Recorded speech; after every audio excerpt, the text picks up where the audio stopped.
अगर आप भी top engineering colleges like IITs and NITs से अपनी बीटेक की पढ़ाई करना चाहते हैं बट लो स्कोर होने के कारण आपको कॉलेजेस नहीं मिल पा रहे हैं, then this video is for you. आज की इस वीडियो में हम बात करेंगे कि कैसे आप जोसा की काउंसलिंग में स्मार्टली अपीयर होकर टॉप इंजीनियरिंग कॉलेजेस में अपनी सीट को सिक्योर कर सकते हैं। किन चीज़ों का आपको ध्यान रखना है काउंसलिंग प्रोसेस में, ये सभी चीज़ें हम डिस्कस करेंगे। सबसे पहले हम बात करते हैं कि मैक्सिमम स्टूडेंट्स मिस्टेक क्या करते हैं इन देयर काउंसलिंग प्रोसेस।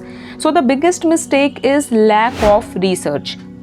अगर आपने डिटेल में लास्ट ईयर के डेटा को एनालाइज नहीं किया है, number of available colleges with their branches, अगर इन सबको आपने थॉरोली गो थ्रू नहीं किया है, then definitely you will face problems. But इस चीज़ को अब जोसा ने काफ़ी हद तक ईजी कर दिया है। जेई का एग्जाम देने के बाद नो मैटर आपने मेंस क्लियर किया है या फिर आपने एडवांस क्लियर किया है, काउंसलिंग प्रोसेस में अपीयर होने के लिए आपको जोसा यानी कि जॉइंट सीट एलोकेशन अथॉरिटी, इसमें रजिस्ट्रेशन करना पड़ता है। रजिस्ट्रेशन के बाद आपको चॉइस फिलिंग करना होता है।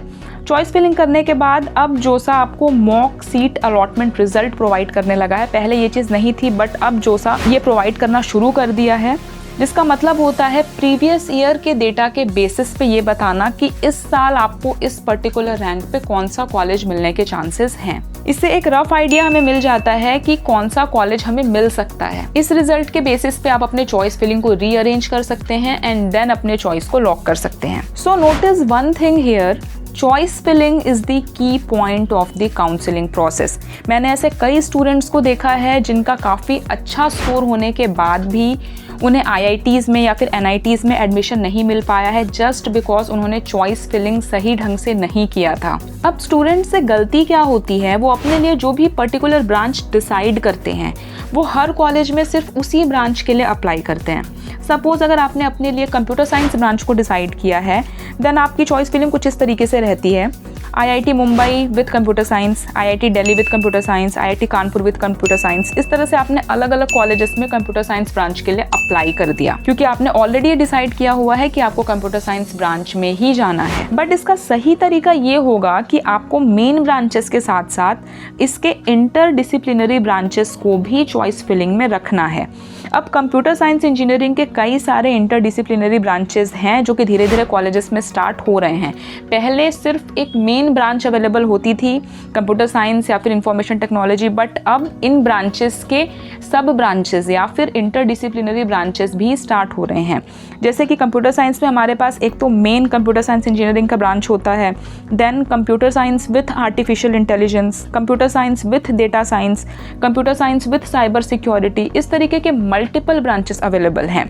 डिफरेंट कॉलेजेस में ये डिफरेंट हो सकते हैं डिपेंडिंग ऑन देयर स्ट्रीम। तो अब हमें ये समझना होगा कि इन इंटरडिसिप्लिनरी ब्रांचेस का मतलब क्या होता है। इंटरडिसिप्लिनरी का मतलब होता है मल्टीपल डिसिप्लिन्स और सब्जेक्ट एरियाज का कॉम्बिनेशन। पहले इन ब्रांचेस का क्रेज काफी कम था बट जैसे जैसे टेक्नोलॉजी अपग्रेड हो रही है इन इंटरडिसिप्लिनरी ब्रांचेस की डिमांड बढ़ रही है। ये ब्रांचेस ना सिर्फ डिफरेंट फील्ड्स के बीच के गैप को फिल करते हैं बल्कि एक ब्रॉडर पर्सपेक्टिव प्रोवाइड करते हैं to solve the current problem. अब अगर हम इलेक्ट्रॉनिक्स फील्ड की बात करें तो इलेक्ट्रॉनिक्स में भी हमारे पास मल्टीपल सेगमेंट है, मल्टीपल ब्रांचेस है जिसमें आप अप्लाई कर सकते हैं। एक तो मेन इलेक्ट्रॉनिक्स इंजीनियरिंग का ब्रांच होता है, एक मेन इलेक्ट्रिकल इंजीनियरिंग का ब्रांच होता है, देन हमारे पास इसके कई सारे इंटरडिसिप्लिनरी ब्रांचेस भी हैं जैसे कि electrical and computer engineering ECE, electronics and communication engineering जिसको कई जगह पे इलेक्ट्रॉनिक्स एंड टेलीकम्युनिकेशन इंजीनियरिंग भी कहा जाता है, नैनो इलेक्ट्रॉनिक्स, मेकाट्रॉनिक्स, ये सब इलेक्ट्रॉनिक्स के सब ब्रांचेस हैं या फिर इंटरडिसिप्लिनरी ब्रांचेस हैं। अब हमें पढ़ना क्या होता है इन ब्रांचेस में, तो इलेक्ट्रिकल एंड कंप्यूटर इंजीनियरिंग की अगर हम बात करें तो ये electrical engineering plus computer science engineering इन दोनों के प्रिंसिपल्स को कंबाइन करता है to design and develop the new system that integrate hardware and software component. वहीं अगर हम इलेक्ट्रॉनिक्स एंड कम्युनिकेशन इंजीनियरिंग की बात करें तो ये electronics engineering and communication engineering इन दोनों के प्रिंसिपल्स को कंबाइन करता है to develop the new system for transmitting and receiving information. वहीं बायो इलेक्ट्रॉनिक्स में हम इलेक्ट्रॉनिक्स इंजीनियरिंग के साथ साथ बायोलॉजी टेक्नोलॉजी की भी स्टडी करते हैं for interfacing with new system such as medical implants and biosensors. Nano electronics में हम इलेक्ट्रॉनिक्स के साथ साथ नैनो टेक्नोलॉजी को स्टडी करते हैं जिससे कि हम न्यू डिवाइसेस को डिजाइन एंड डेवलप कर पाए at the nano scale level. तो इस तरीके से मल्टीपल ब्रांचेस में डिफरेंट टेक्नोलॉजीज ऐड होती जाती हैं। अब बात करते हैं उन स्टूडेंट्स की जिनका जेईई स्कोर काफी कम है और टॉप इंजीनियरिंग कॉलेजेस मिलने के चांसेस भी काफी कम लग रहे हैं। तो करना क्या है आपको, जैसा कि मैंने बताया, चॉइस फिलिंग में मेन ब्रांचेस के साथ साथ आपको ये सब ब्रांचेस भी फिल करने हैं। सपोज अगर सीएससी 15,000 के रैंक पर आकर क्लोज हो रहा है तो हो सकता है सीएससी विथ एआई 20,000 या फिर 25,000 के रैंक पे आके क्लोज हो। सीएससी विथ डेटा साइंस जो है 25,000 टू 35,000 के रैंक तक आकर क्लोज हो। साइबर सिक्योरिटी का रैंक उससे हाई जाए तो इससे हमारे कॉलेज मिलने के चांसेस बढ़ जाते हैं। अगर आप 5th राउंड 6th राउंड तक जाएंगे तो बट ऑब्वियस है कि कोई ना कोई सीट मिल ही जाती है मैक्सिमम केसेस में। वन मोर थिंग स्टूडेंट्स, कभी भी अगर आप काउंसलिंग के लिए अप्लाई करते हैं, whether it is your BTech counselling और MTech counselling, it's my personal suggestion कि आप लास्ट राउंड तक जरूर जाएं, क्योंकि होता क्या है, लास्ट राउंड तक मैक्सिमम स्टूडेंट्स का पेशेंस खत्म हो जाता है। उन्हें जो सीट मिल रहा होता है वो उसी के साथ फ्रीज करके कॉलेज में एडमिशन ले लेते हैं, बिकॉज कॉलेज की पढ़ाई स्टार्ट हो जाती है और काफी लेट हो जाता है। बट द थिंग इज कि 5th राउंड या 6th राउंड तक आते आते हायर रैंक को भी अच्छे ब्रांचेस मिलने के चांसेस बढ़ जाते हैं। सपोज 2nd राउंड में या 3rd राउंड में इलेक्ट्रॉनिक्स की सीट 25,000 पर आके क्लोज हो गई, इस रैंक पे आकर क्लोज हो गई, हो सकता है 5th राउंड या 6th राउंड तक आते आते 60,000 या फिर 70,000 रैंक वाले स्टूडेंट को भी वो ब्रांच मिल जाए। तो ऐसा कई बार देखा गया है कि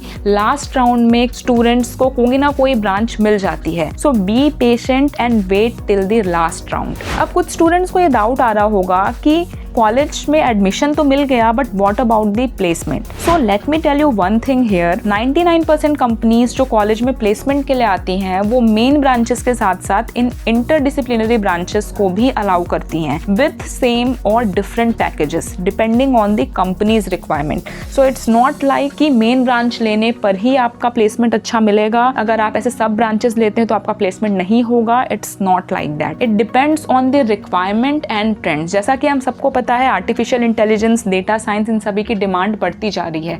इवन इलेक्ट्रॉनिक्स फील्ड में भी अब कंपनीज का ये एक्सपेक्टेशन होता है कि इलेक्ट्रॉनिक्स इंजीनियर को अपने मेन ब्रांच के साथ साथ एआई का भी थोड़ा नॉलेज होना चाहिए, डेटा साइंस का भी थोड़ा नॉलेज होना चाहिए, जिससे कि वो थोड़ा ब्रॉडर लेवल पे प्रोजेक्ट्स को हैंडल कर पाए। So this is how the technology is growing, the demand of company is changing. सिर्फ बीटेक में ही नहीं, इवन एमटेक में भी मेरे ऐसे कई फ्रेंड्स हैं जिन्होंने इंटरडिसिप्लिनरी ब्रांचेस के थ्रू एडमिशन लिया और आज वो एक मल्टीनेशनल कंपनी में जॉब कर रहे हैं, काफी हायर पैकेजेस को वो सिक्योर कर रहे हैं। So same thing is applied for BTech also. एक लो रैंक के कॉलेज में टॉप ट्रेंडिंग ब्रांच लेने से मच बेटर है कि आप हायर रैंक के कॉलेजेस लाइक आईआईटीज और एनआईटीज में इंटरडिसिप्लिनरी ब्रांचेस लें। कहने का मतलब ये है कि अगर आपको किसी स्टेट लेवल के कॉलेज में कंप्यूटर साइंस इंजीनियरिंग ब्रांच मिल रहा है, उससे मच बेटर होगा कि आप आईआईटीज में या फिर एनआईटीज में सीएससी के इंटरडिसिप्लिनरी ब्रांचेस या फिर आईटी के इंटरडिसिप्लिनरी ब्रांचेस को लें। इससे आपके प्लेसमेंट के चांसेस भी ज़्यादा अच्छे रहेंगे, प्लस जो कॉलेज का टैग है वो भी आपको अच्छा मिलेगा। I hope it is clear to you. मेरे साइड से जितनी इन्फॉर्मेशन थी वो मैंने आपको प्रोवाइड कर दी है। अगर आपको कोई भी डाउट है then do let me know in the comment box. Video अच्छी लगी है तो इसे सब्सक्राइब ज़रूर करना और आप अपने डाउट्स भी मुझे बताएं, आप फर्दर किन टॉपिक्स पे वीडियोस चाहते हैं, please let me know in the comment box. मैं उस पर डेडिकेटेड वीडियो आपको प्रोवाइड करूंगी। So guys, this is time to sign off. मिलते हैं अगली वीडियो में। Thanks for watching.